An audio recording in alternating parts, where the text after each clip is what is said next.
أذكر هنا في آخر معركة جوية ربنا شرفني بيها الطيار المقاتل حسين كسيبة، رفيق سلاحي الباقي من اللي ضاع، مقاتل قلما يجود زمان بطيار مثلي، أحب الموت قدر حب الآخرين للحياة وحرص عليه. مقاتل طيار من جند الله، واللي كان قائد تشكيل معايا يوم 24 أكتوبر. لما دخلنا المعركة شاف طيارات ميراج إسرائيلي بتهاجم الجيش الثالث عشان ترغمه على التقاقر وتمكن القوات الإسرائيلية من احتلال السويس اللي ما احتلتش بعون الله. عمل ايه حسين كسيبة؟ هجم هجوم مباغت سريع على الطيارات الميراج الإسرائيلية اللي كانت بتصب جام غضبها على قوات الجيش الثالث. عرض نفسه وتشكيله لانقضاض الطائرات الإسرائيلية عليه أثناء مهاجمته للطائرات الإسرائيلية. دفع ثمن اختياره غالي جدا. أصيبت طائرته بصاروخ. نادى ربنا سبحانه وتعالى، قال له يا رب انا عايز اشوف جزاء المحسنين واللي بيقاتلوا في سبيلك. كان ربنا سبحانه وتعالى جاهز. تمكنت بعون الله من اصابه الطياره الاسرائيليه اللي اطلقت الصاروخ على البطل حسين كسيبة، واصبتها اصابه مباشره وانفجرت. حسين كسيبة قال لي ايه؟ قال لي انا ما شافاش غليلي الا اني شفت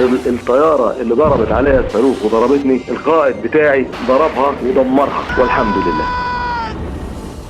لأن أنا طرت 52 طلعة عمليات في حرب أكتوبر، لو قسمناهم على 17 يوم قتال من 3 ل4 طلعات وصايمين وبعون الله، لأن ربنا هو اللي كان بيساعدنا.